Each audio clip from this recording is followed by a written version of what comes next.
Mom, what story are we gonna read? The one about the fairies and the magic. The one with Puck! Great choice. Let me go find it. We already have it. A conspiracy. I see. A Midsummer Night's Dream by Willie Shakes! William Shakespeare. Act 1, Scene 1. The Palace of Theseus. Now, fair Hippolyta, our nuptial hour draws on apace. 4 happy days bring in a new moon. But oh, methinks, how slow this old moon wanes. She lingers my desires. 4 days will quickly steep themselves in night. 4 nights will quickly dream away the time. Then the moon, like to a silver bow, new bent in heaven, shall behold the night of our solemnities. Go, Philostrate, stir up the Athenian youth to merriments. Oh, yes. Awake the pert and nimble spirits of mirth. Turn melancholy forth through funerals. The pale companions now for our pomps. Hippolyta, I wooed thee with my sword and won thy love, doing thee injuries. But I will wed thee in another key, with pomp, with triumph, and with reveling. Happy be Theseus, our renowned Duke. Happy be Theseus, our renowned Duke. Thanks, good Aegeus. What's the news with thee? Full of vexation come I, with complaint against my child, my daughter Hermia. Stand forth, Demetrius. My noble lord, this man hath my consent to marry. No, not Demetrius. Stand forth, Lysander. And my gracious Duke, this man hath bewitched the bosom of my child, and interchanged love tokens with my child. Thou hast by moonlight at her window stopped, and stolen the impression of a fantasy with cunning that was built to my daughter's heart, and turned her obedience, which is due to me, to stubborn harshness. Lysander is so sweet. And my gracious Duke, be it so that she will not hear before your grace consent to marry with Demetrius, I beg the ancient troops of Athens, as she is mine, I may dispose of her, either to this gentleman or to her death, according to the law. What say you, Hermia? Be advised, fair maid. To you your father should be as a god, one that composed your beauties, yea, and to whom you are but as a form of wax, in him imprinted and in his power to disfigure. Know of your youth, examine well your blood. For if you yield not to your father's choice, you could endure the livery of a nun. For I to be in shady cloister mute, chanting faint hymns to the cold, fruitless moon. Take time to pause, and by the next new moon, on the sealing day betwixt my love and me, upon that day either prepare to die or to wed Demetrius, as he would, or on Diana's altar to protest for I austerity and single life. Relent, sweet Hermia, and Lysander, yield thy crazed title to my certain right. You have her father's love, Demetrius, let me have Hermias. Do you marry him? Scornful Lysander, truth, he hath mine love, and what is mine, my love shall render him. I am, my lord, as well derived as he, as well possessed, my love is more than his. My fortunes in every way is fairly ranked, if not with vantage, as Demetrius's. And, which is more than any of these boasts can be, I am beloved to beauteous Hermia. Why then can I not prosecute my rights? Demetrius, I'll vouch it to his head, made love to Nidar's daughter Helena, and won her soul. And she, sweet lady, dotes in idolatry upon this spotted and inconstant man. Helena does dote on this man. Why? I must confess I have heard so much, and having seen Demetrius, I've thought to spoke thereof. But, being so full of self-affairs, my mind did lose it. And now, fair Hermia, look you to arm yourself to fit the fancies of your father's will. Demetrius is a worthy gentleman. So is Lysander. Yes, so is Lysander. In himself he is, but in this kind, wanting your father's voice, the other must be held the worthier. I would my father looked but with my eyes. Rather, your eyes must with his judgment look. I do entreat your grace to pardon me. I know not by what power I am made bold, but I must know the worst that may befall if I refuse to wed Demetrius. Either to die the death, are to observe forever the society of men. Therefore, fair Hermia, question your desires. Come, Hippolyta. What cheer, my love? She's not happy with you, Dookie. Demetrius and Aegeus, come along. I must employ you in some business. With duty and desire we follow. With duty and desire we follow. Oh, how now, my love? Why is your cheek so cold? How chance the roses do fade so fast? Be like for want of rain, which I could well beteem them from the tempest of my eyes. Ay me, to think that I could ever read or hear by tale or history. The course of true love never did run smooth, or either was different in blood.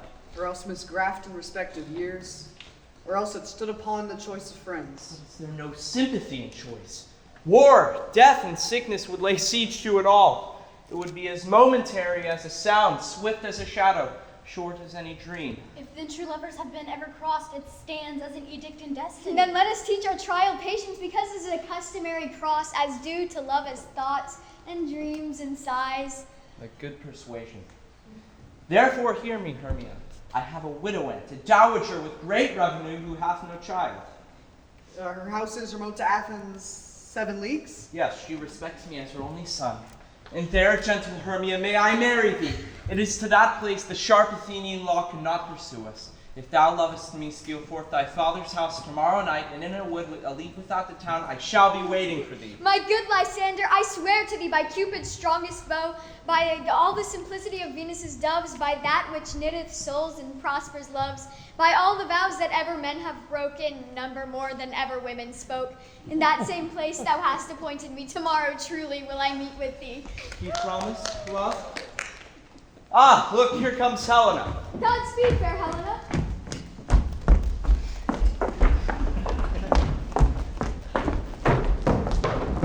Call you me fair? Wherefore say so? Demetrius loves your fair.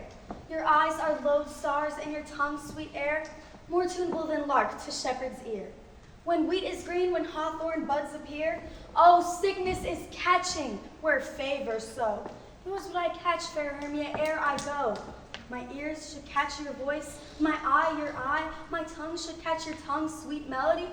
Oh, teach me how you look, and with what art you sway the motion to Demetrius's heart. I give him curses, yet he gives me love. Oh, that my prayers could such affections move. The more I hate, the more he follows me. The more I love, the more he hateth me.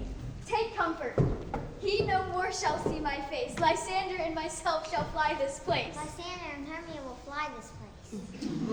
Helena, to you our minds we unfold. Tomorrow night when Phoebe doth behold the silver visage from the watery glass. Decking with liquid pearl the bladed grass, and in the wood where often you and I upon faint primrose beds were wont to lie, emptying our bosoms of their counsel sweet, there my Lysander and myself shall meet. And thence from Athens turn away our eyes to find new friends and stranger companies. Farewell, sweet playfellow, pray thou for us, and good luck grant thee thy Demetrius. Really? Grant thee thy Demetrius? Keep word, Lysander. We must starve our sight from lovers' food till tomorrow's deep midnight. I will, my Hermia. Oh, he's so dreamy. Helena, adieu. As him on you, Demetrius dotes on you. How happy some while others sad must be. Through Athens I was thought as fair as she. But what of that? Demetrius thinks not so. He will not know it all, but he do know.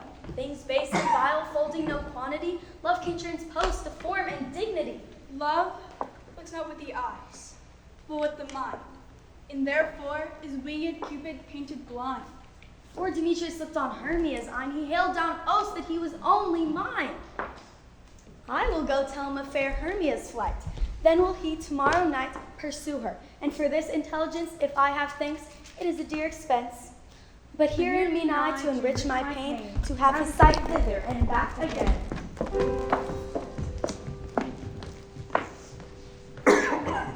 Mom, why is Hermia's dad making her marry someone she doesn't love? Things were different a long time ago. In some places, it's still that way. But Hermia's gonna run away with Lysander, so maybe they will end up together. But Helena's gonna spill the beans to Demetrius and mess it all up. You guys have caught on quick. Let's keep reading and see if you can understand what happens. I don't get why Helena likes that jerk Demetrius. I agree. Let's keep reading. Act 1, Scene 2. Quince's house.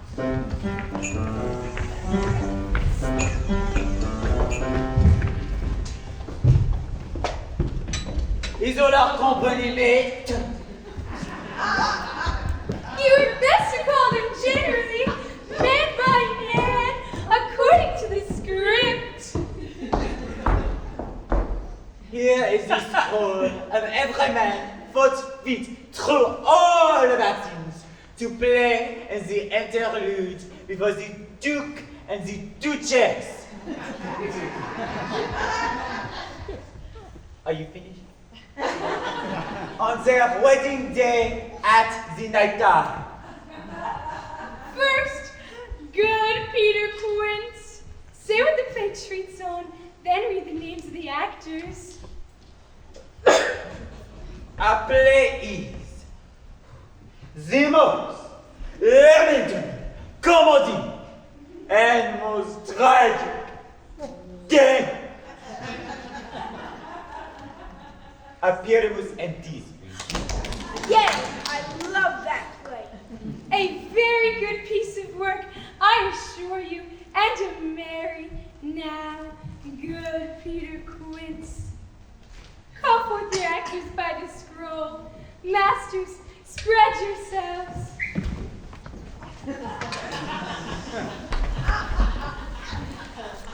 Answer as I call you. Nick Bottom the Weaver. Ready? What part am I for? You, Nick Bottom, are set down for Pyramus. What is Pyramus? A lover? Ooh, or a tyrant?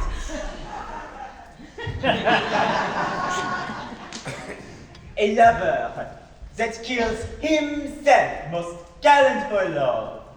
That will have some tears in the true performing of it. My chief humor is for a tyrant. I can play Heracles' vein or part to Cat in to make all split. Here he goes. The raging rocks and shivering shocks shall break the locks of prison gates, and Phoebus' star shall shine from far and make and mar the foolish fates.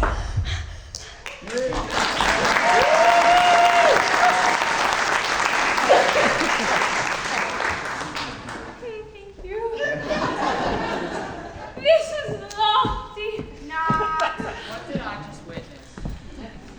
This Heracles is vain, a tyrant's vain, a lover is more condoling. Francis Flute, the Bellominder. Here, Peter Quince. You are set down for Thisbe. What does this be? A wandering night? No. Thisbe is the lady that Pyramus must love. Nay, faith, let me not play a woman. I have a beard coming. Tis all the same. You may do it in a mask, may speak as small as you will. And I may hide my face. Let me play Thisbe too. Really? I'll speak in a monstrous small voice. Oh, Pyramus dear, thy lover dear. No. You must play Pyramus, and Flute, you must play Thisbe. Well, proceed. Robert Starveling, the tailor. Here, Peter Quince. You must play Pyramus' mother. Tom Snout, the tinker. You're Peter Quince. You must play Pyramus' father, myself, Thisbe's father. Snug the joiner. You may play the lion's part. And here I hope is a play well fitted. Have you the lion's part written yet? Pray you, if it be, give it me, for, I'm slow of study. You can do it, Snug. You may do it extempore. It is nothing but the roaring. Let me play the lion too. I will roar, and it will do any man grants heartgood to hear me, I will roar, and the Duke will say, "Let him roar again! Let him roar again!" Ne touchez pas. If you were to do it, you do it too terribly. You would frighten the Duchess and the ladies. You'd make them yell and fear. And that would be enough to hang all of us. That would hang us all, every mother's son. But I will activate my voice so that I will roar as gently as any sucking dove. I will roar to outroar any nightingale.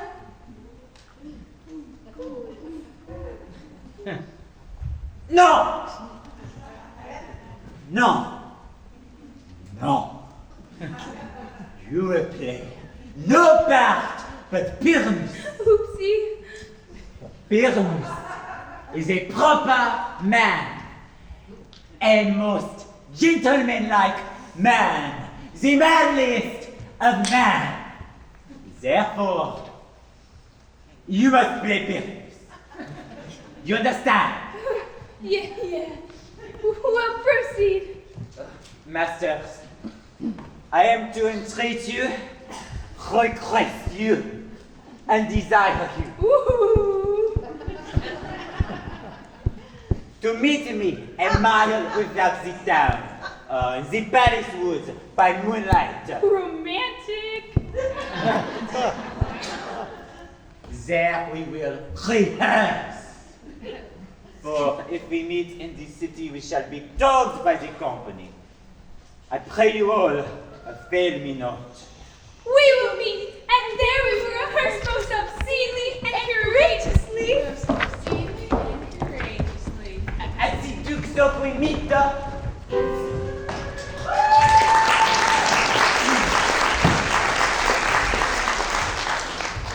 Bottom's funny. He's silly. He thinks he can play all the parts in the play. He does, but Quince has it under control. Mom, why are they putting on a play? For the Duke's wedding day entertainment. That's right. I'm starting to think that I gave birth to child geniuses. Let's read some more. Okay, this next scene is really going to test your reading comprehension. If you two get this right, I'm going to have you tested for gifted. Act 2, Scene 1. In the woods.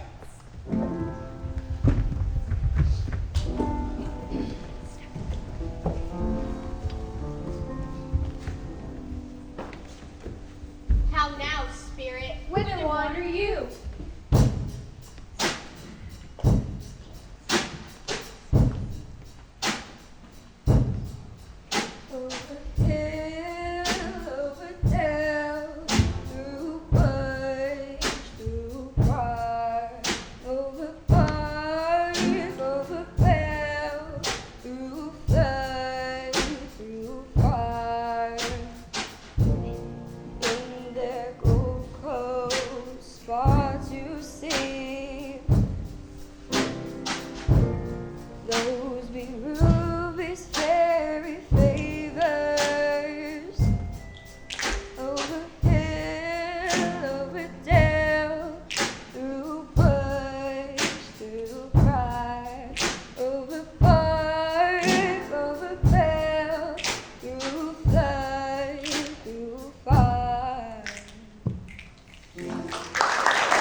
Anon. The king doth keep his revels here tonight. Take heed the queen come not within his sight. For Oberon is passing fell in wrath, because that as her attendant hath a lovely boy stolen from an Indian king. She never had such sweet a changeling. And jealous Oberon would have the child knight with his train to trace the forest wild. But she perforce withholds the loved boy, crowns him with flowers, and makes them all her joy.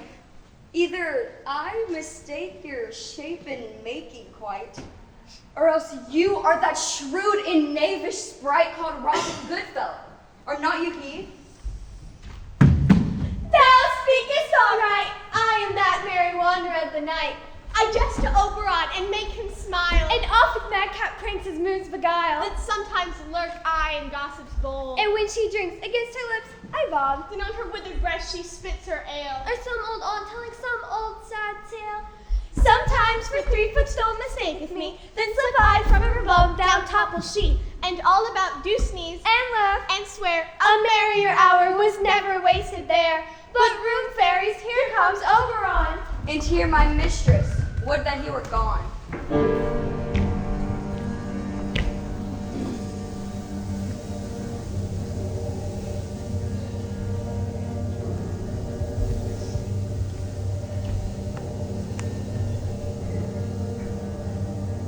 Ill met by moonlight, proud Titania. What? Jealous Oberon. Fairies, skip hence. I have forsworn his bed and company. Carry! Rash wanton! Am I not thy lord? Why art thou here? But that forsooth the bouncing Amazon and your warrior love to Theseus must be wedded? How canst thou thus for shame, Titania, glance at my credit with Hippolyta, knowing I know thy love to Theseus? These are the forgeries of jealousy. And never since the middle summer spring met we on hill, in dale, forest, or mead to dance our ringlets to the whistling wind. But with thy brawls thou hast disturbed our sport. Therefore the winds heighten to us in vain as in revenge have snuffed up from the sea. Contagious fogs the human mortals want, a rheumatic disease to abound. Always in mockery set. The spring, the summer chiding, autumn, angry winter change their wonted liveries. And the mazed world now knows not which is which. And the same progeny of evils comes from our debate. From our dissension. We are their parents and original. Do you amend it? Then it lies in you.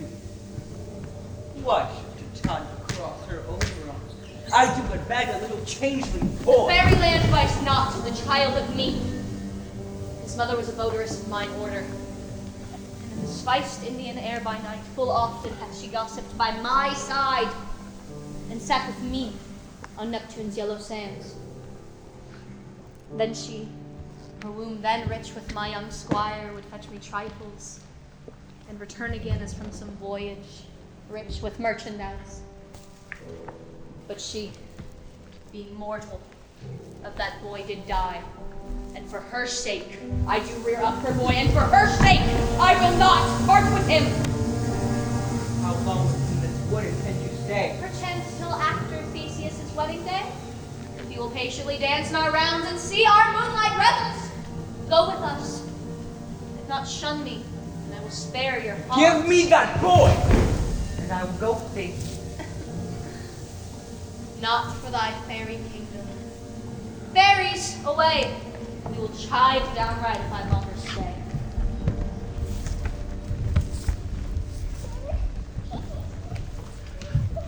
Go thy way! Thou shalt not from this grove till I torment thee for this injury. My gentle pup, come hither. Thou rememberest, since once I sat upon a promontory and heard a mermaid on a dolphin's back, uttering such dulcet and harmonious breaths that the rude sea grew civil at her song. And certain stars shot madly from her spheres to hear the sea maid's music. I remember. that very time I saw, but thou couldst not, flying between the cold moon and the earth, Cupid, all armed. A certain aim he took and loosed his love shaft smartly from his bow, as it should pierce 100,000 hearts. And yet the young maiden at whom he did aim stayed untouched in maiden meditation. Yet marked I with the bolt of Cupid fell. It fell upon a little western flower, before milk white, now purple with love's wound. The juice of it on sleeping eyelids laid will make man or woman madly dote upon the next live creature that it sees. Fetch me this herb, and be thou here again ere the Leviathan can swim a league. I'll put a girdle round about the earth in 40 minutes.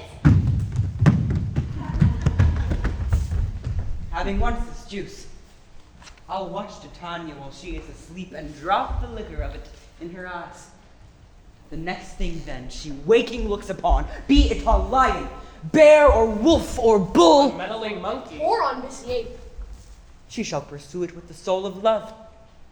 And dare I take this charm from off her sight, as I can take it with another herb, I'll make her render up her page to me. But who comes here? I am invisible, and I will overhear their conference. I love thee not, therefore pursue me not. Where is Lysander and fair Hermia? The one I'll slay, the other slayeth me. Thou toldst me they were stolen unto this wood, and here am I. Hence, get thee gone, and follow me no more. You draw me, you hard-hearted adamant. Do I entice you? Do I speak you fair? Or rather, do I not in plainest truth tell you that I do not, nor I cannot love you? And even with that, do I love you the more? I am your spaniel, and the more you beat me, I will fawn on you. Use me but as your spaniel.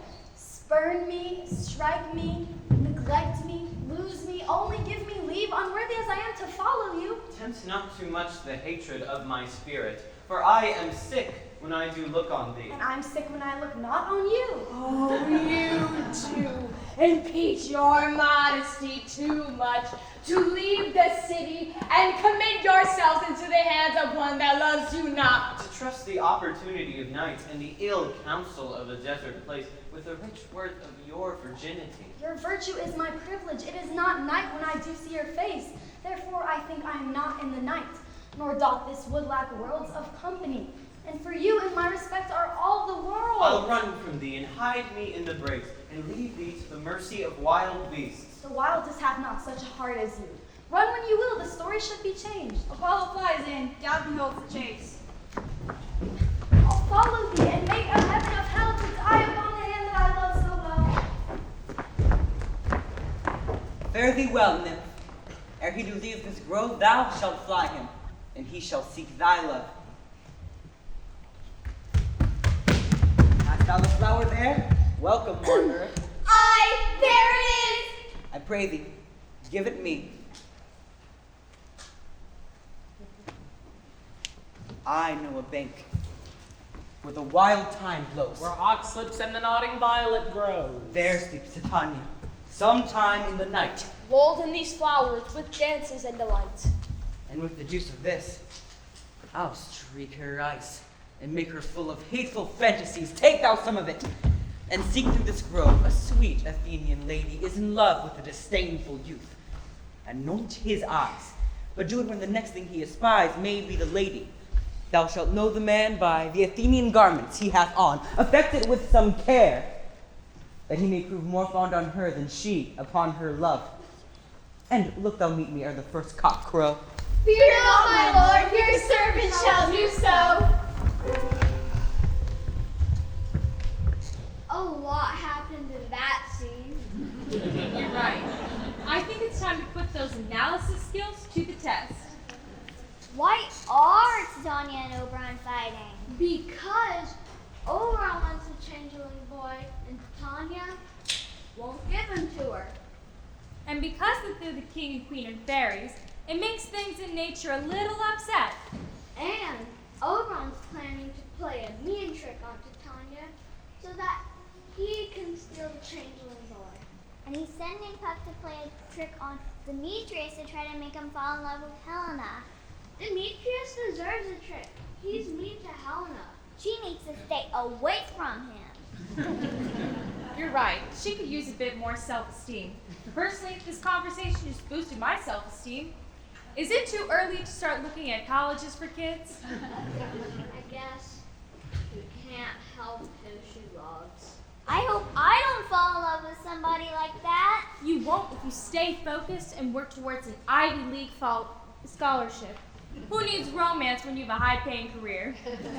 I'm just kidding. Money isn't everything. But if you date rich, you might just fall in love. Come on, Mom. Let's keep reading. Act 2, Scene 2. Another part of the woods, Titania's bower.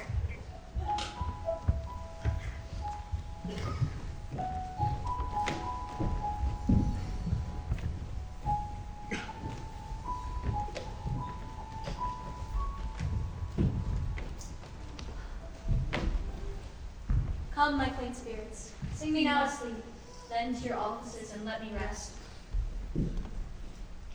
You spotted snakes with double tongue. Thorny hedgehogs, be not seen. Newts and blind worms do no wrong. Come not near our fairy queen.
Spiders, come not here. Hence, you long-legged spinners, hence. Beetles black, approach not here. Worms nor snails, do no offense. Hence, away.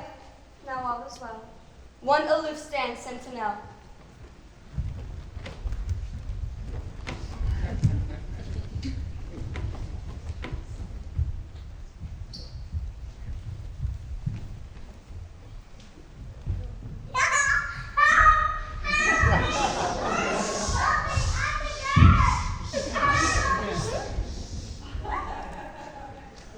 What thou seest, when thou dost wake, do it for thy true love take. Love and languish for his sake, be it ounce, or cat, or bear, hard or boar, bristled hair. In thine eye it shall appear when thou wakest, it is thy dear. Wait when some vile thing is near. Fair love is faint with wandering in the wood. We'll rest us here if you think it good. Be it so, Lysander, find you out of bed, for I upon this bank will rest my head. One turf will serve as a pillow for us both. One bed, one heart, two bosoms, and one troth. Nay, good Lysander, for my sake, my dear, lie further off yet, do not lie so near. Oh, take this sense, the sweet of my innocence.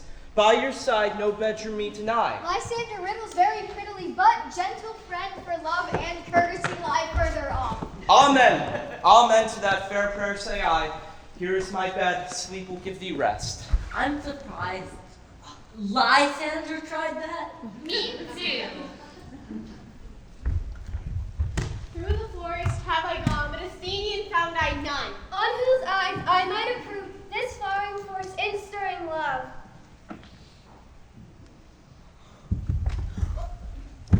Who is here? The weeds of Athens, he doth wear. This is he, my master said, despised the Athenian maid. And there the maiden, sleeping sound on the dank and dirty ground. All the power this charm doth throw, when thou awakest, let love forbid. So awake when I am gone, for I must now to Oberon. Hop screwed up. Oberon's gonna be really mad. He was supposed to charm Demetrius, not Lysander.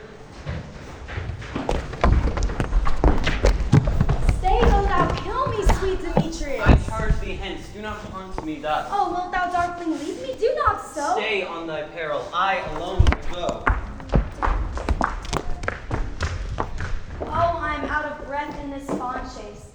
Happy is Hermia wheresoever she lies, for she hath blessed and attractive eyes. How came her eyes so bright? Not with salt tears, if so mine are oftener washed than hers. No, I'm as ugly as a bear. For any beast that meet me run away with fear. But who lies here? Lysander? On the ground? Dead or asleep? I see no blood, no wound. If you live, good sir, awake.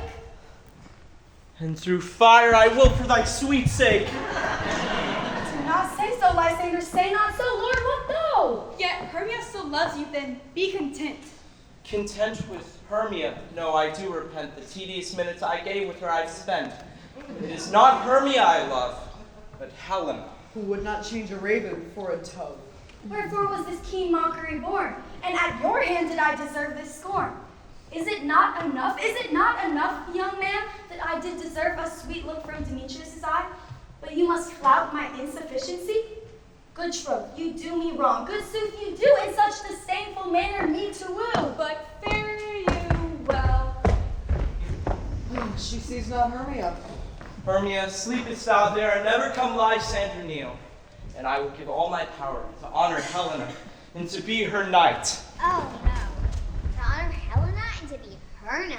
Help me, Lysander, help me. Do thy best to pluck this crawling serpent from my breast. Ay me, for pity. What a dream was here. Lysander, look, I do quake with fear. Methought a serpent ate my heart away, and you sat smiling at his cruel prey. Lysander? What, removed? Lysander! Lord! What? Out of hearing? Gone? No sound? No word? Alack, where are you? Speak, and if you hear, speak of all loves. I swoon almost with fear. No? Then I'll perceive you all not nigh, either death or you I'll find immediately. Poor Hermia. Uh-oh. What? Everything is going wrong. I like the lullaby the fairy sang to Titania. But Puck Stole the smallest fairy and Oberon put a potion into Titania's eyes so that she would fall in love with the first thing she sees when she wakes up. And Puck messed up and put the potion in Lysander's eyes when he was supposed to put it into Demetrius's. I know. Now Lysander's in love with Helena and left Hermia alone in the woods. Everything's getting crazy now. Is it crazy to start teaching them a foreign language now? Because I think I read an article that said that you should start early. Mom! Sorry, let's keep reading. Act 2, Scene 1.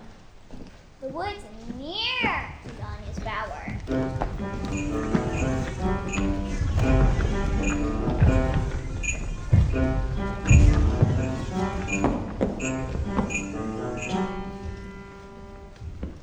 Are we all met? What a marvelous, convenient place for our rehearsal. This green patch shall be our stage, this bamboo break our tiring house, and we shall perform it in action, as you will, before the Duke and the Duchess on their wedding day at the night time. Peter Quinn. I tell you not to touch me. What sayest thou, Bully Bottom? There are things in this comedy of Pyramus and Thisbe that will never please. First, Pyramus must draw the sword to kill himself, which the ladies cannot abide. Oh, please. I believe we must leave the killing out when all is done. Not a whit. I have devised to make all well. Write me a prologue, and have it seem to say that we will do no harm, but that I, Pyramus, am not Pyramus, but Bottom, the weaver. Well, we will have such a prologue. But what? Will not the ladies be afraid of the lion? I fear it, I promise you. God shield us, a lion among ladies is a most dreadful thing, for there is no barbarous crustacean than your lion. Therefore another prologue must tell he is not a lion. No, he shall come forth, and half his face must be seen through the lion's mask, and he himself must stand forth, saying thus, Ladies, Or, fair ladies, I would wish you, or I would entreat you, or I would request you not to fear, for if you think I come hither as a lion, it were a pity. I am no such thing. I am a man as other men are. And then he shall tell them plainly, he is Snout, the joiner. Well, it shall be so. But there are two hard things. For one, we must have the moonlight in the chamber. For, as you know, Pyramus and Thisbe are met by the moonlight. Top the moon shine the night we play our play. Look in the almanac, a calendar, find out moonshine. Yes, it all shines at night. Then why don't we leave a window open the night we play our play? I mean, that's been done. Oh, yes. One must come disfigured to discharge or to present the person of moonshine. Yes, we will do this. And there is another problem. In the great chamber, we must have a wall. For the story of Pyramus says that Pyramus and Thisbe says that they are separated by the wall, and they must speak through the chink of the wall. We can never paint a wall. What say you, Bottom? You're asking Bottom? Some man or other must present wall, and he shall have a plaster about him to signify wall, and he shall hold his fingers thus, and through the cranny shall Pyramus and Thisbe whisper. If that would be, then all be well. Stupid. Sit you down, every mother's son, and rehearse your part. Pyramus, you begin, and when you have finished your speech, enter into this bamboo break.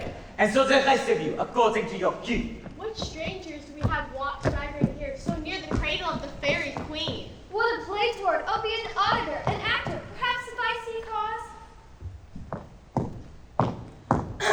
Thisbe! Oh, never mind, you start. Thisbe, thy odious flower savor sweet.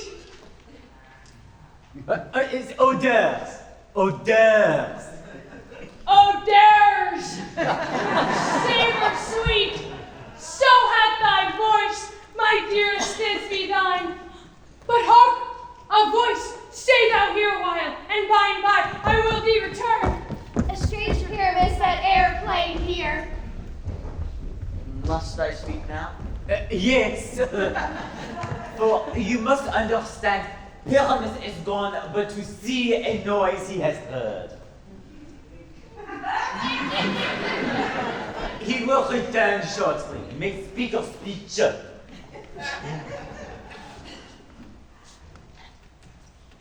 Most radiant Pyramus!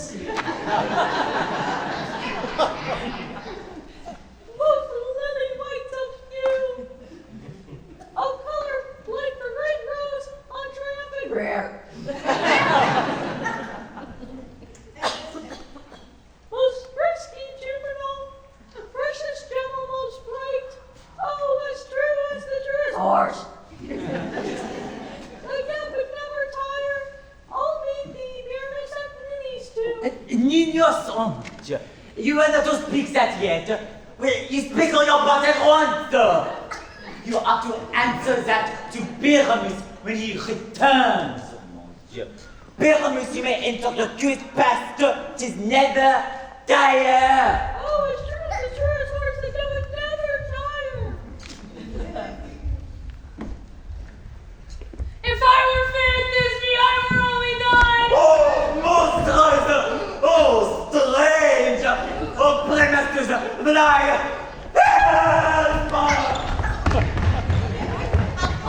I'll lead you about and around, through bog, through bush, through brake, through briar. Sometimes a horse I'll be, sometimes a hound. A hog, a headless bear.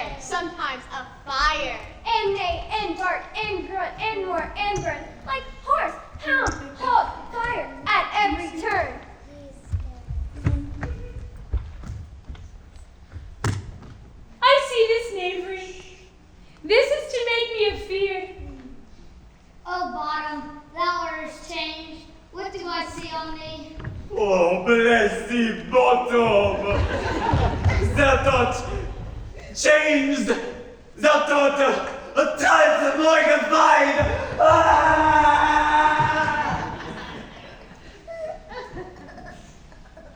I see this knavery. This is to make me afraid, to make an ass of me. But I will not let. I will walk up and down here, and I will sing, and I will let them know I am not afeard. The ouzel cock so black of hue with tawny and bill, the trough so wet his note so true, the wren with quill.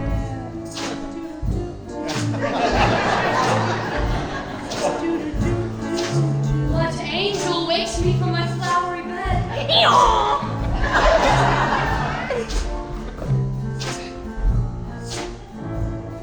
The finch, the sparrow, and the lark, the plain song cuckoo gray, whose note full many a man doth hark and dares not entertain.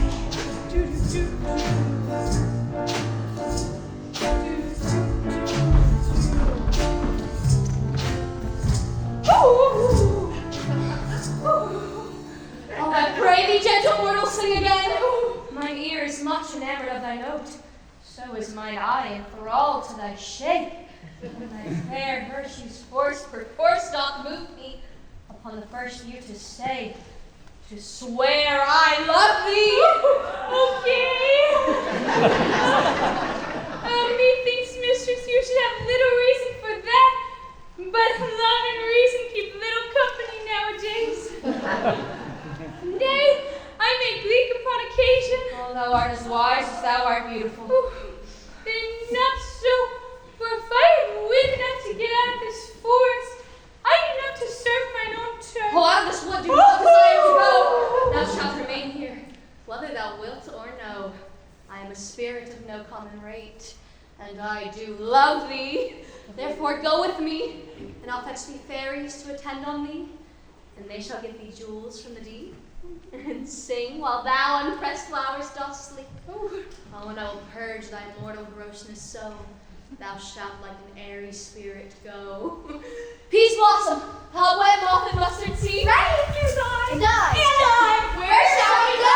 Be kind and courteous to this gentleman. Nods to him else and do him courtesies. Hail, mortal? Hail? Hail. Hail. I pray your worship's mercy, heartily. I do beseech your worship's name. Cobweb. I desire more acquaintance with you, good master Cobweb. Your name, honest gentleman. Peas blossom. I pray you, commend me to your mother, Mistress Squash, and your father, Master Peascod. I beseech you, sir, your name. Mustard seed. Many a good sight of beef has been devoured in your house. Oh, it's funny. Oh, my eyes water. Metro kindred now. Oh, come, wait upon him. Lead him to my bower. The moon, methinks, looks with a watery eye. And when she weeps, weeps every little flower. Lamenting some enforced chastity. Tie up my love's tongue. Bring him silently.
twins and bottom and everything everybody else talking about before they started?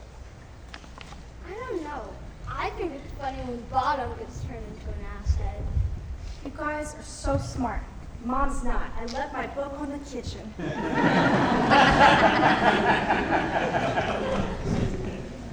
Wait a second, I think I remember. I think they were talking about how to make it seem like they had moonlight and a wall. You're right. Speaking of their props, I think you guys are going to need more than academics to get into college. Maybe I'll sign you up for acting up Summer Youth Shakespeare.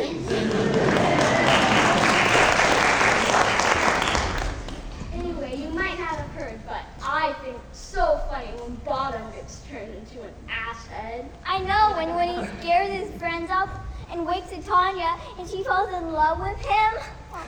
It is a mean trick, but it is funny. And all Titania's fairies think she's crazy. But they follow her orders anyway. Yep, read more, Mom. Okay, but seriously, you guys are so smart. How are we going to choose if you get accepted into all 8 Ivy Leagues? Mom. Sorry. Act 3, Scene 2. Another part of the woods.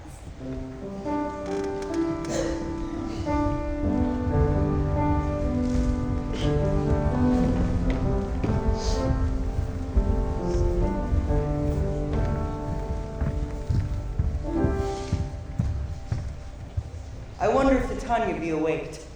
Then what it was that next came in her eye. How now, mad spirits, what night will know about this haunted grove? My mistress with the monster is in love! The shallowest of that thick-skinned barren sort. Who Pyramus presented in their sport, forsook his scene and entered in a break. When I did him a disadvantage take, an axe's knoll I fixed on his head. Anon his fist he must be answered, and forth my mimic comes, when they him find, lo at his side, away his fellow flies. When in that moment so it came to pass, Titania awaked his stranger in love and asked. Thoughts are better than I could devise, but hast thou yet lashed the Athenians that loved you, as I bid thee do? I took him sleeping. That is finished too. And the Athenian woman by his side, when she awakes, she must be I. Stand close. This is that same Athenian. This is the woman, but not the man. But why rebuke you him that loves you so? Now I could chide that I should use thee worse, for thou, I fear, hast given me cause to curse. If thou hast slain Lysander in his sleep, then pray kill me too. It cannot be, but thou hast murdered him. So should a murderer look, so dead, so grim. And so should the murdered look, and so should I, pierced through the heart with your stern cruelty. What's this to my Lysander? Where is he? Ah, but Demetrius, wilt thou give him me? I would rather feed his carcass to my hounds. How dog thou further drives me past the bounds of maiden's patience. You surrender passion on a misprized mood. I am not guilty of Lysander's blood, nor is he dead, aught that I can tell. I pray thee tell me that he is well. And if I could, what should I get there for? No privilege, never to see me more, and from thy hated presence part I sow. See me no more, whether he be dead or no. There's no following her in this fierce vein. Here therefore a while I will remain. What hast thou done? Thou hast mistaken quite. Take the love juice and some true love sight. Of thy misprision must perforce ensue a true love turned, and not a false turned true. Then the fate o'errules that one man holding troth, a million failed, confounding oath on oath. About the wood go swifter than the wind, and Helena of Athens look thou find. All fancy sick she is, and pale of cheer, with sighs of love that cost the fresh blood dear. By some illusion look thou bring her here. I'll charm his eyes against she do appear. I go, look how I go swifter than the arrow from the Tartar's bow. Flower of this purple dye, hitched with Cupid's archery. When his love he doth espy, let her shine as gloriously as the Venus of the sky. When thou wakest, if she be by, beg of her for remedy. Captain of our fairy band, Helena is here at hand. And the youth mistook by me pleading for a lover's fee. Shall we therefore unpass at sea? Lord, what fools these mortals be. Stand aside. The noise they make will cause Demetrius to awake. Why do you think that I should woo and scorn? Scorn and derision have no tears. Look, when I vow, I weep, and vows are born, and they can be all truths appear. You do advance your cunning more and more. When truth kills truth, oh devilish holy fray! Those vows are Hermia's. Will you give her over? Wait, oath, and you will nothing weigh. I had no judgment when to her I swore. Nor none in my mind. Now you give her over. Demetrius loves her and loves you not. Oh, Helena, goddess, nymph, perfect, divine, to what, my love, shall I compare thine eyne? Crystal is muddy, oh, how ripe and show thy lips, those kissing cherries tempting grow. When thou hold'st out thy hand, oh, let me kiss this princess of pure white, this seal of bliss. Oh, spite! Oh, hell! I see you were all so bent to set against me for your merriment, to vow and swear and super praise my parts, when I'm sure you hate me with all of your hearts. You are men as you are in show. You not use a gentle lady so. You both are rivals and love Hermia. You two rivals to mock Helena, a trim exploit, a manly enterprise, to conjure up tears in a poor maid's eyes. You are unkind, Demetrius, be not so. For you love Hermia, this you know, and I know. And here with all goodwill, and with all my heart, and Hermia's love, I bid you up my part.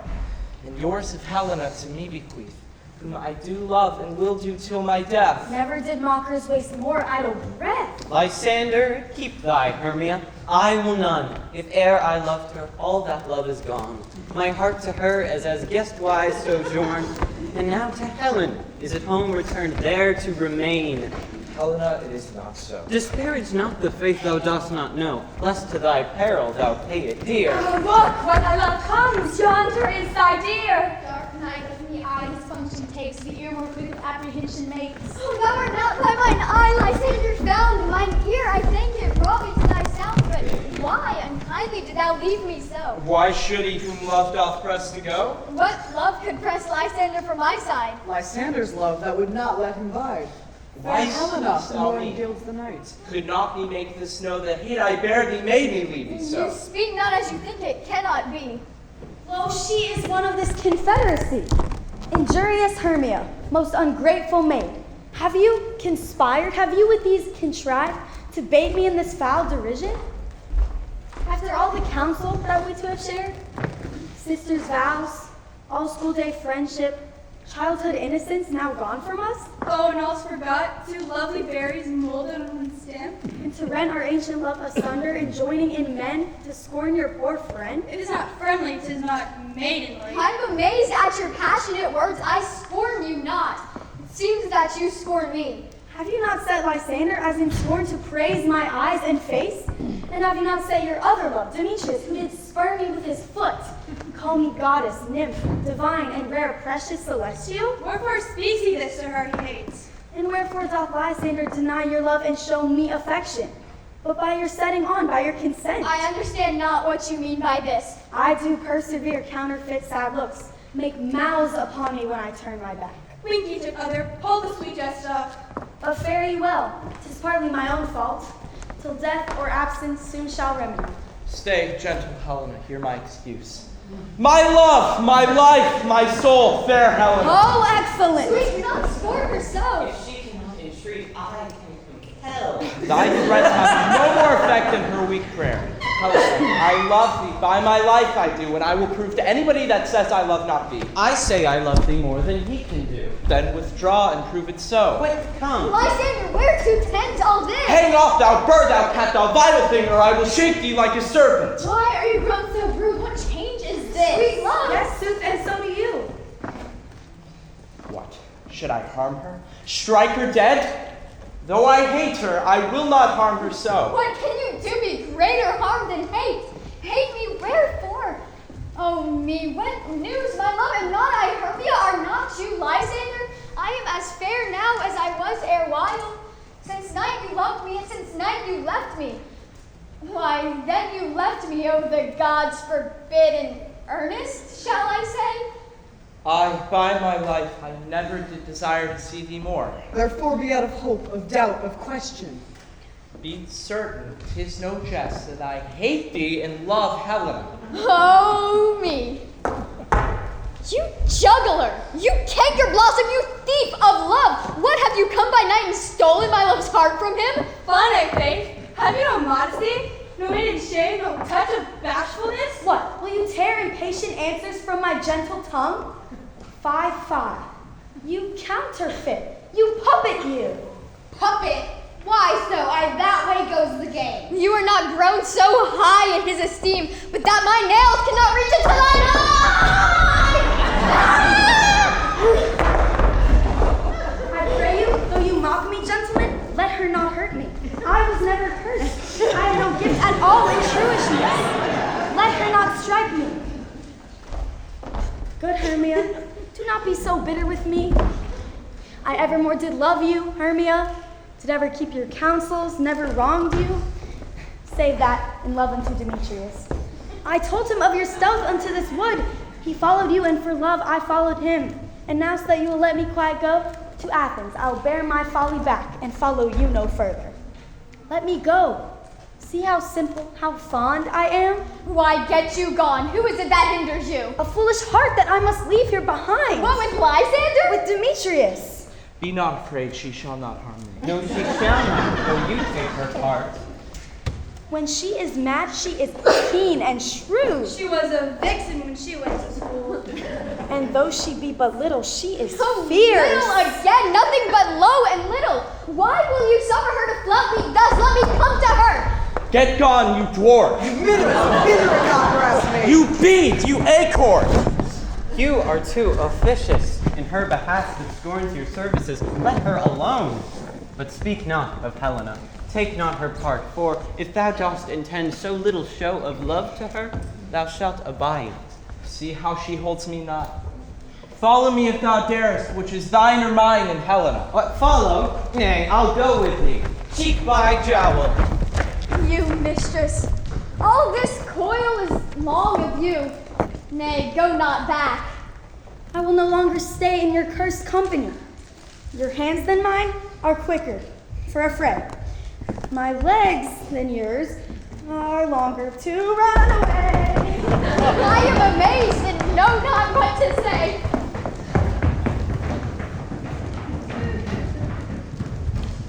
This is thy negligence. Still thou mistakes, or else commits thy knaveries willfully. Believe me, King of Shadows, I mistood. But did not thy tell me to know the man of the Athenian garments he hath on? And so far am I glad it so did sort. This their jangling I see with sport. Thou seest these lovers seek a place to fight. I therefore rob and overcast the night, like to Lysander sometime frame thy tongue, and sometime rail thou like Demetrius. And from each other look thou lead them thus, till o'er their brows death counterfeiting sleep, with leaden legs and batty wings doth creep. Then crush this herb into Lysander's eye. Whose liquor hath such virtuous property to take from thence. All error within his might, and make his eyeballs roll with wanton sight. When they next wake, all this derision shall seem a dream and fruitless vision. Whilst in this affair I do thee employ, I'll to my queen, and beg her Indian boy, and then I will her charmed eye release from monster's view, and all things shall be peace. My lord, this must be done with haste, for night swift dragons cut the clouds full fast, and yonder shines Aurora's harbinger. Ghosts wandering here and there, troop home to churchyards, damned spirits all. But we are spirits of another sort. I with morning's love have oft made sport, but, notwithstanding haste, make no delay. We may effect this business yet ere day.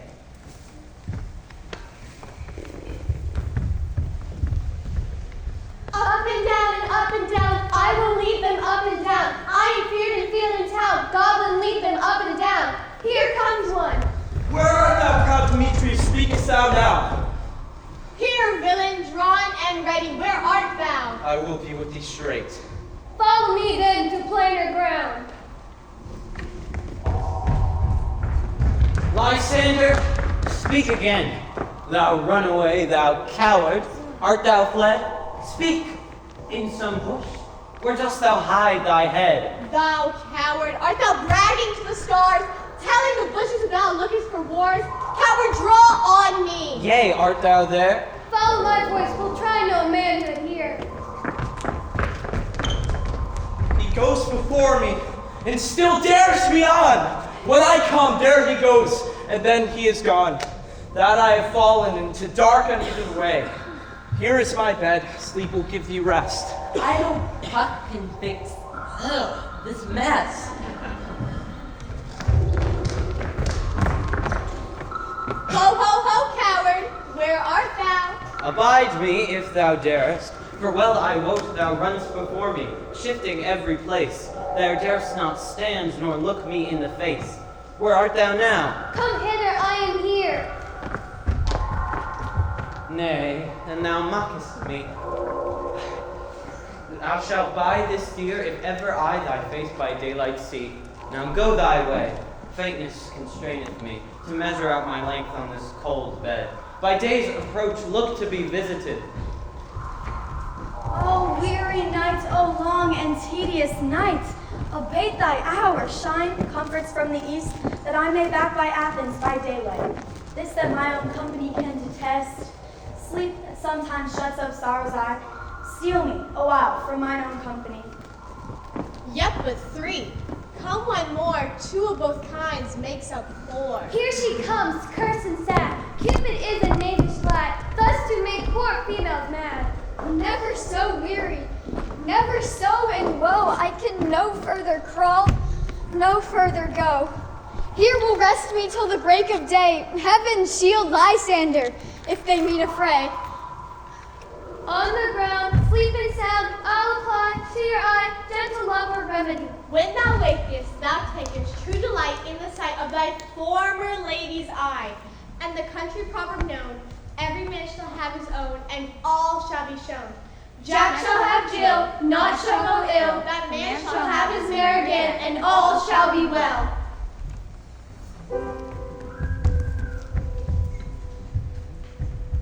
O-M-G.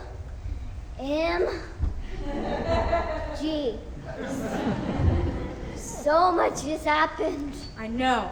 Now this is for all the cookies in the jar. Tell me what just happened. Let's see. At the beginning of the scene, Puck told Oberon that when Titania woke up, she fell in love with an ass. And Puck went to put the potion in Demetrius's eyes so that Demetrius would fall in love with Helena. But he accidentally put it in Lysander's eyes, so now Lysander's in love with Helena. Oberon realized that Puck messed up, and he put the potion in Demetrius's eyes, and Demetrius fell in love with Helena. Now, both boys are in love with Helena, and she thinks that they're making fun of her. Then Hermia shows up, upset that she woke up alone in the forest, and Helena thinks that she's making fun of her too, that the boys and Hermia are working together to hurt her feelings. Hermia's confused about what's going on and cannot believe it when Lysander tells her that he hates her. Hermia starts to take out her anger on Helena, and the two boys plan to fight to win over Helena. Oberon and Puck watch the whole thing, and Oberon is mad at Puck for messing up so badly. So he tells Puck to stop the boys' fight by drawing them away from each other. He does it by imitating their voices. Puck wears the mouse, and they all fall asleep. And Oberon puts the potion in Lysander's eyes and makes sure that Hermia will be the first person he sees when he wakes up. And Oberon left to go get the changeling and take the potion out of Titania's eyes, because it is time for some teeth.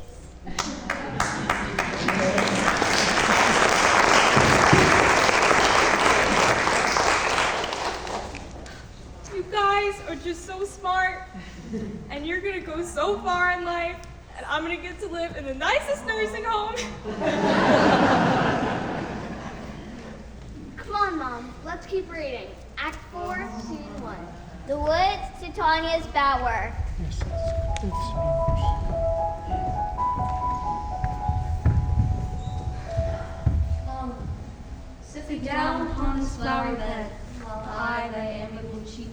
coy, and stick musk roses in thy sleek, smooth head, and kiss thy fair, large ears, my gentle joy. Oh! Where's Peace Blossom? Ready. Peace Blossom, scratch my head. Where's Monsieur Cobweb?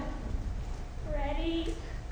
Monsieur Cobweb, get your weapons ready and kill me a red-hipped humblebee. And, good monsieur, bring me back the honey bag. Where's Monsieur Mustard Seed? Ready. What's your will? Nothing but to help Calvary Cobweb to scratch. I must to the barber soon, for methinks I am marvelously hairy about the face. Say, sweet love, what thou desirest to eat. I do desire some hay, good hay, sweet hay hath no fellow. I have a venturous fairy that shall seek the squirrel's hoard and fetch thee new nuts. Methinks I would rather a handful or two of dried peas. But I pray you, let your people stir me not. I next physician of sleep come upon me. Sleep thou, and I will wind thee in my arms. Fairies, be gone, and be always awake. So doth the sweet honeysuckle the woodbine gently entwist. Oh, how I love thee!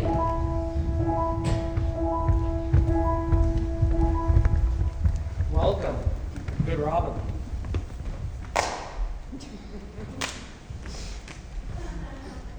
Seest thou this sweet sight? Her dotage now I do begin to pity. For meeting her of late behind the wood, seeking sweet favors from this hateful fool. I did upbraid her and fall out with her. And she, in mild terms, begged my patience.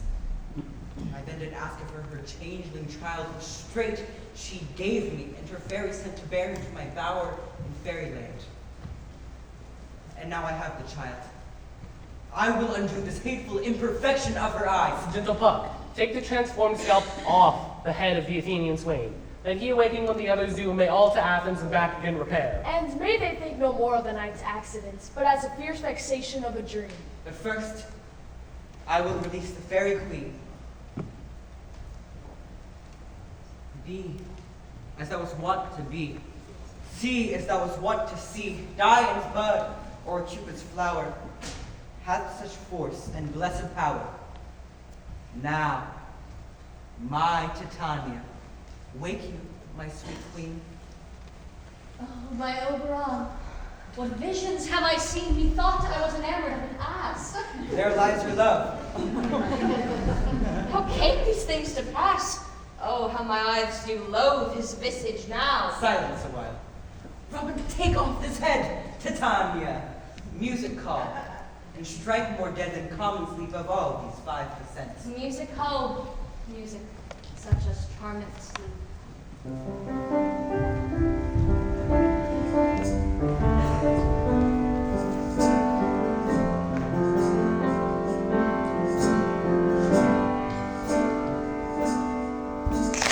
Te quiero estar también. Ella se cayó sin conocer que al salir el sol se le va el amor. Duele un engaño ser, duele pensar y no poder ver cómo todo cae sin hacer nada más. Pero al fin llego a su fin. El amor sí existe, ya nada es triste.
night with me and rock the ground where all these sleepers be. My fairy king attended mark. I do hear the morning lark. Well then, my queen, in silence sad, trip we after the night shade. Come, my lord, and in our flights tell me how it came this night that I sleeping here was found with these mortals on the ground.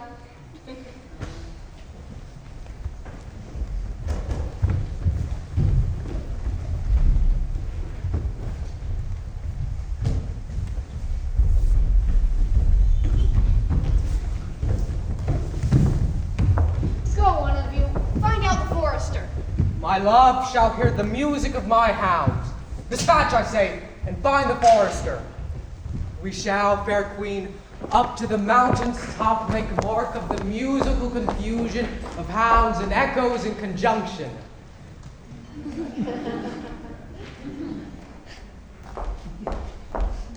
I was with Hercules and Cadmus once. When in a wood of Crete they bayed the bear with hounds of Sparta. Never did I hear such gallant chiding, for besides the groves, the skies, the fountains, every region near seemed all one mutual cry. I never heard so musical a discord, such sweet thunder. My hounds are bred of the Spartan kind. A cry more tunable was never hollaged to, nor cheered with horn, in Crete, in Sparta, nor in Thessaly. Judge when you hear.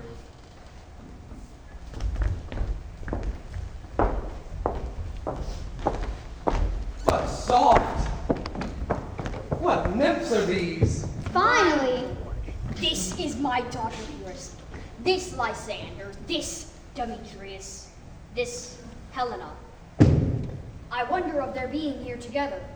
No doubt they rose up early to observe the rite of May, and hearing our intent, came here to grace us in our solemnity. But speak, Aegeus, is not this the day that Hermia give us answer of her choice? It is, my lord. It is, my lord. Good morning, friends! Saint Valentine is past. Pardon, my lord. I pray you all stand up, for I know you two are rival enemies. What great concord has come into this world, that fear is so far from jealousy, to sleep near hate, and to fear no enmity. My lord, I shall reply amazedly. Half sleep, half waking, I cannot truly say how I came here. But as I think I realize, I came here hither Hermia. Our intent was to escape Athens, where we might be free of Athenian law. Enough, enough, my lord, you have enough. I beg the law upon his head. They would have stolen wood. They would, Demetrius, thereby to have defeated you and me. You of your wife, and me of my consent that you should be your wife.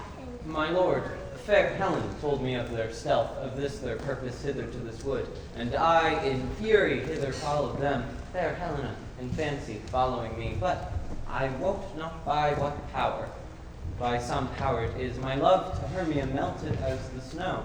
It seems to me now as the remembrance of an idle god which in my childhood I did dote upon. And now the faith, the virtue and pleasure of mine eye is only Helena.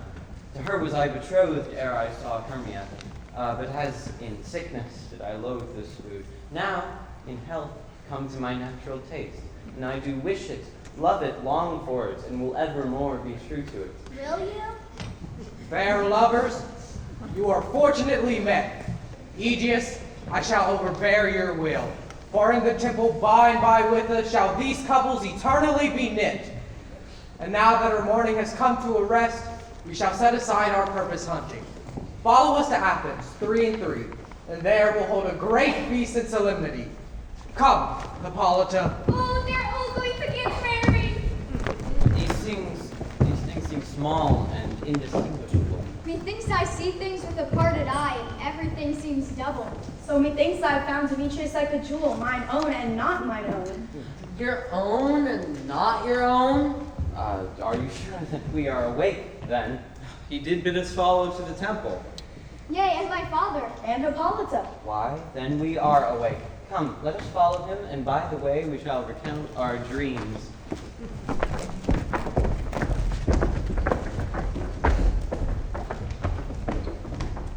When my cue comes, call me, and I'll answer my next most fair pyramus, I hope. Peter Quint? Peter Quint?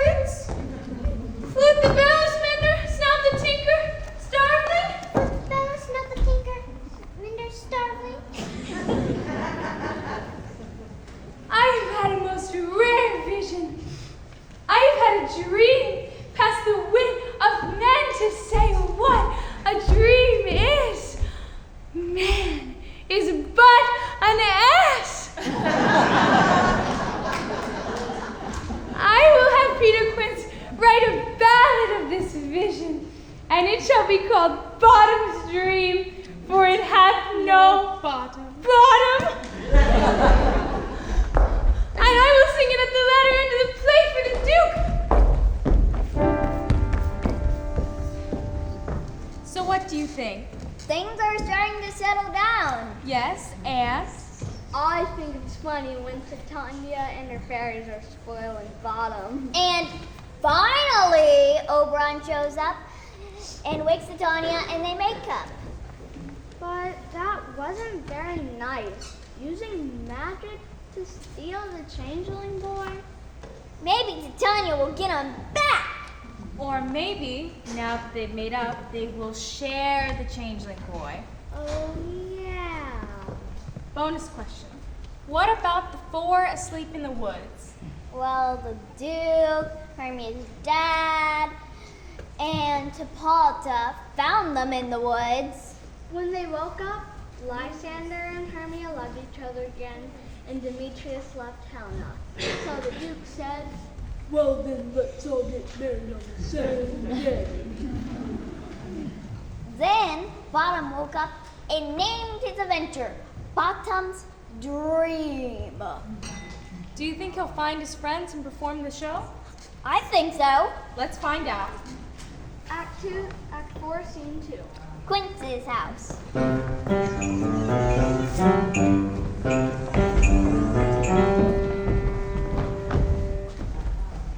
Have you seen the Bottom's house? Is he come home yet? He cannot be heard of, out of that he is transported. If he come not, then the place mar. It goes not forward, doth it? No, it is not possible, for there is no man in all Athens able to discharge Pyramus Apothecary. No, you're simply the best word of any handicraft man in Athens. Masters, the Duke had come from the temple, and there are 2 or 3 lords and ladies more married. Oh, sweet holy Bottom, thus hath he and we all lost being made men and having 6 pence a day for the rest of our lives. Oh, Bottom! Oh, mon Dieu! Oh, most courageous day! Oh, most happy hour! Masters, I introduce Course Wonders. Your hat bell. For you. Oh, let us hear Solita Bottom. No, not now. The Duke has died. Every man, get your apparel together and look over your part, for the short and the long is our planes preferred. I pray you, let this be have clean linen, and let not him who plays the lion's part pare his nails. And, dear actors, eat no onions nor garlic, for we are to utter sweet breath. No more words. Away, go away. This is going to be a disaster. That was quick. They were worried about not being able to put on a play for the Duke's wedding entertainment without Bottom, and then he showed up, and they will be able to perform. I hope you perform as well on your PSAT as Bottom thinks he will with his play. Let's read it! Act 5, Scene 1, Theseus' Palace.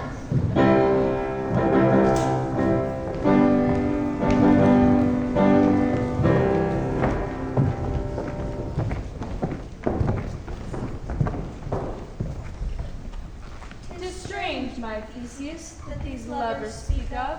More strange than true. I may never believe these antique fables nor these fairy toys. Believe it.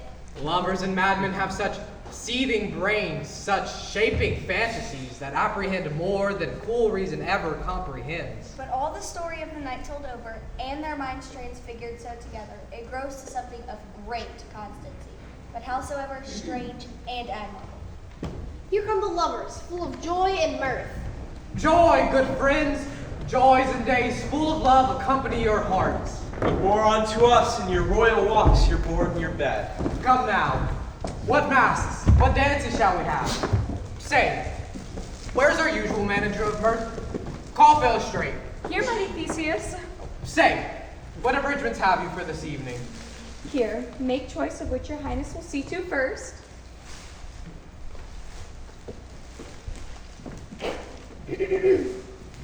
The Battle of the Centaurs, to be sung by an Athenian eunuch to the harp.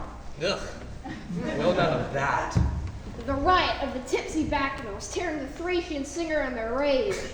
That's just an old device. Yes, it is. The thrice three muses, mourning the death of learning, late deceased in beggary.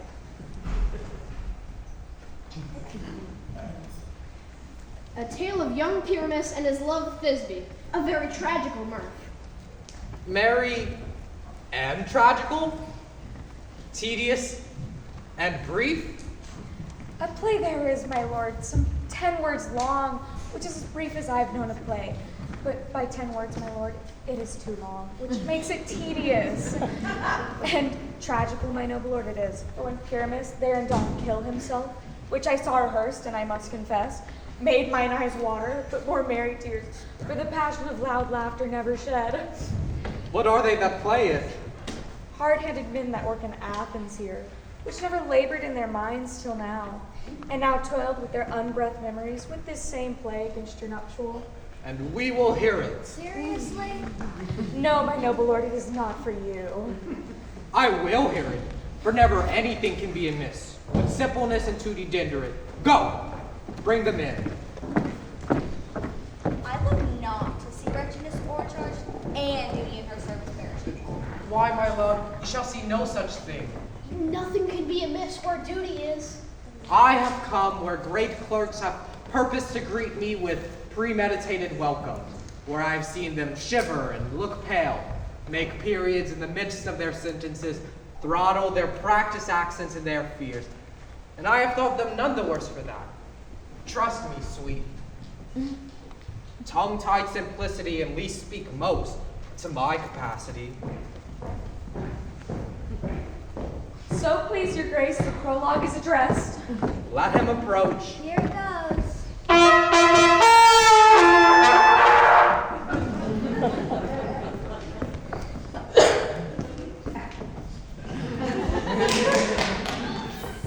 Merci. Bonjour. If we offend, it is with goodwill. No.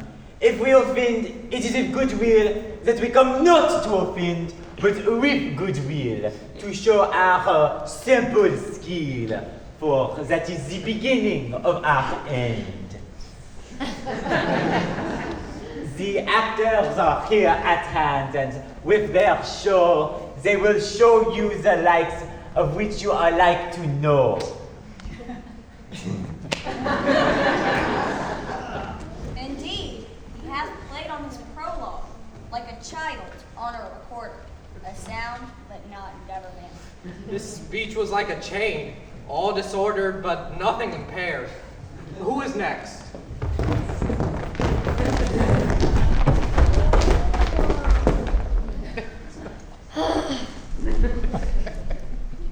And this same interlude doth befall that I once not by name present a wall, and such a wall that would have you think that had in it a crannied hole or chink, through which the lovers, Pyramus and Thisbe, did often whisper very secretly, this loom, this rough cast, this stoned off show, that I am the same wall, the truth is so, and this cranny is right and sinister, through which the fearful lovers are to. Would you desire lime and hair to speak better? My lord, it's the wittiest partition that e'er I heard discourse. Oh, look, Pyramus draws near the wall. Silence. Oh, grim looked nigh, kissing. Oh, night with hue so black, kissing.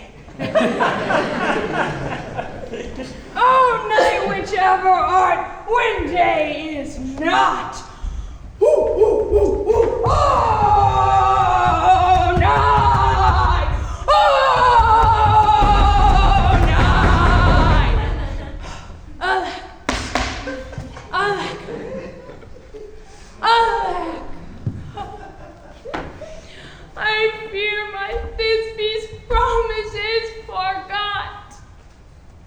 And now, oh wall, oh sweet, oh lovely wall that standeth between her father's ground and mine. And now, oh wall, oh sweet, oh lovely wall, show me thy chink to blink through with mine eye. What do I see? No Thisbe do I see! Oh, wicked wall, from whom stones show no bliss! Curse me thy stones for thus deceiving me! The wall, methinks, being sensible, should curse again. No, it's true, sir! Deceiving me is Thisbe's hue. She is to enter now! Now! And I am to spy her through the chink in the wall. You shall see. Yonder, here she comes.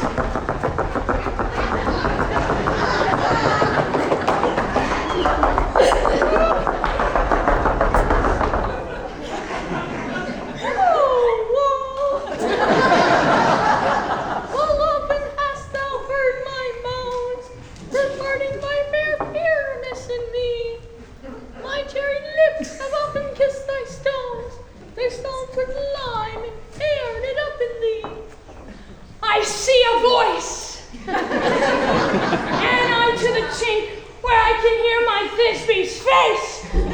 Thisbe!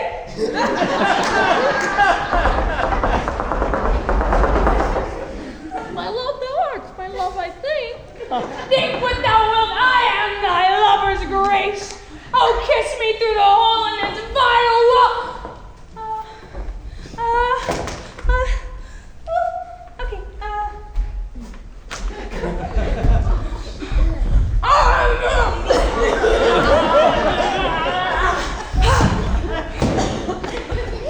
I kissed the most hole, not your lips at all. What thou and meanest to meet me straight away. And my time doth I come without delay.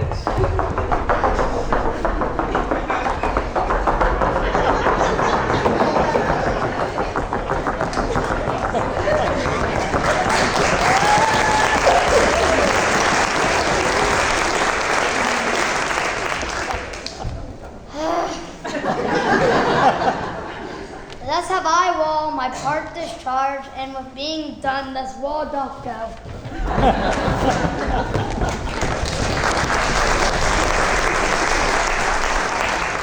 This is the silliest stuff that ever I heard. This is the silliest stuff that ever I heard. If we think no less of them than they of themselves, why they may pass for excellent men. Oh, look, here come two more gentlemen, a man and a lion.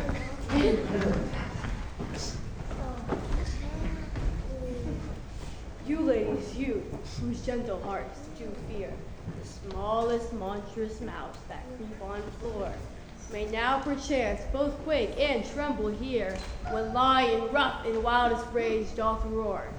Then know that I, one snug disjointer am, no lion fierce, nor else no lion stand. A very gentle beast. Of a good conscience? The very best of a beast. Hush, let us listen to the moon.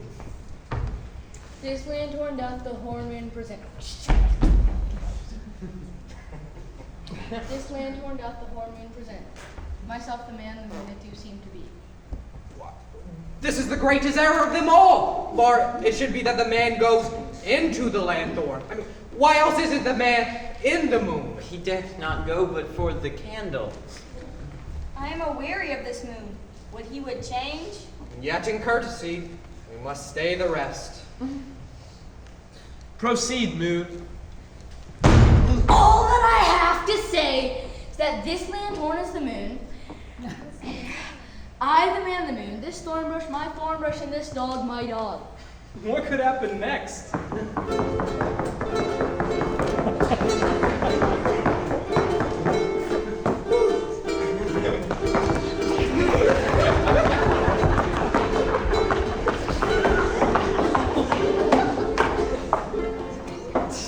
This is old Minnie's tomb. Where is my love?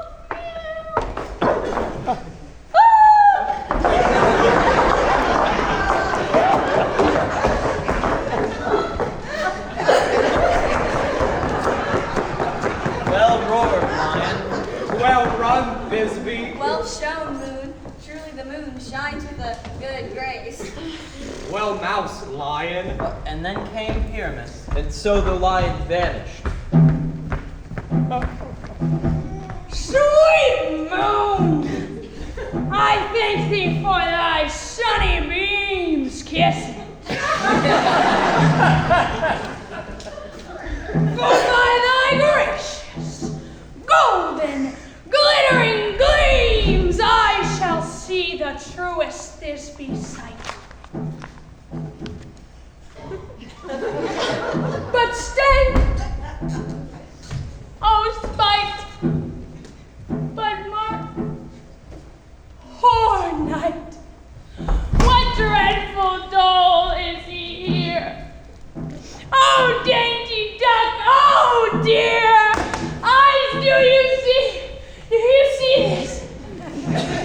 How can it be? Approach, ye furies, fall. Come, fates, come, cut thread and thrum. Crush, quell, conclude, and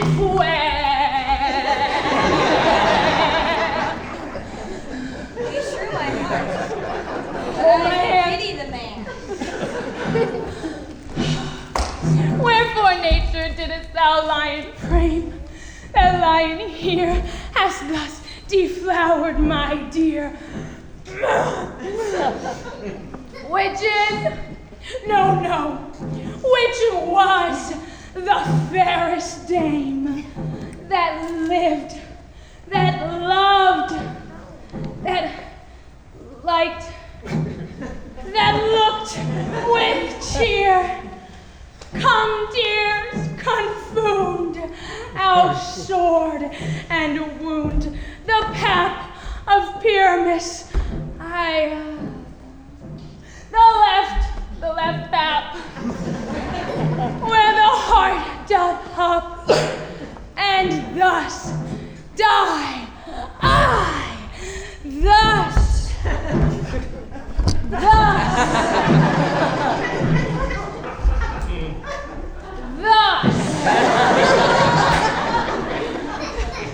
Now I am dead. Now I am fled. My soul is in the sky.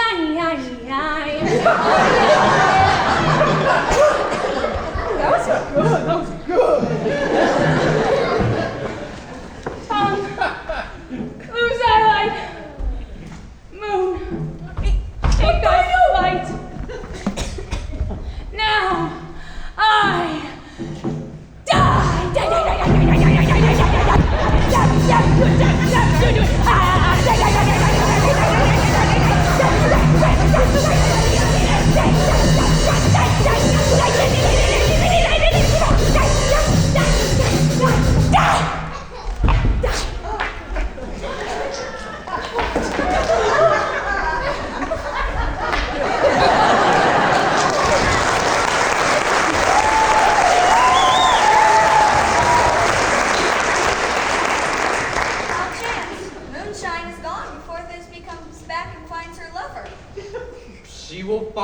by the starlight. Oh, and here she comes, and her passion ends the play.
Midnight hath told 12, lovers to bed, 'tis almost fairy time.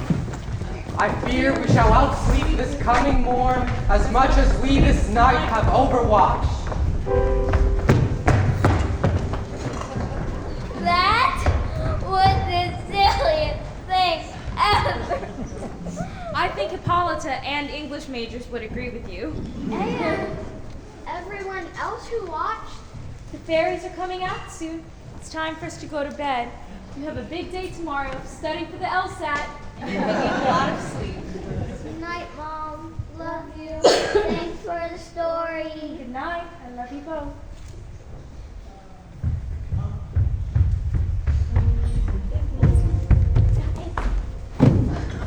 Now the hungry lion roars, and the wolf behowls the moon. Whilst the heavy plum snores, all with weary task fordone. It is that time of night, all the graves are gaping wide. Everyone lets forth his sprite, in the churchway's paths to glide. And we fairies that do run by the triple Hecate's team, following the dark from the presence of the sun, following the darkness, like a dream. Now frolic, not a mouse, shall disturb this hollow house. We were sent with broom before to sweep the dust behind the door. Through the house, give gathering light by the dead and drowsy fire. Every elf and fairy sprite hop as light as bird from briar. And the city, after me, sing, and dance it trippingly. Now, until the break of day, through this house each fairy stray. To the best bride bed will we, which by us shall blessed be. That the issue there creates ever shall be fortunate. So shall all couples three, ever true and loving be. And the blots of nature's hand shall not in their issue stand. Nevermore, hairless nor scar, nor mark prodigious, which are despised in nativity shall upon their children be. With this field do consecrate, every fairy take his gate. May each several chamber blessed through this palace with sweet peace. And the owner of it blessed, ever shall in safety rest. Trip away, make no stay, meet me all by break of day.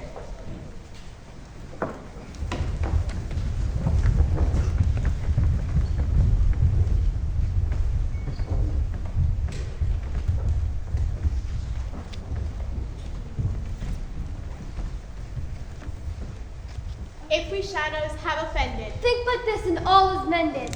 That you have but slumbered here while these visions did appear, and this weak and idle theme, no more yielding but a dream. Gentles, do not reprehend. If you pardon, we will mend. And as I am an honest puck, if we have unearned luck, now to escape the serpent's tongue, we will make amends ere long. Else the puck a liar call. So good night unto you all. Take my hand if we be friends, and Robin shall restore amends.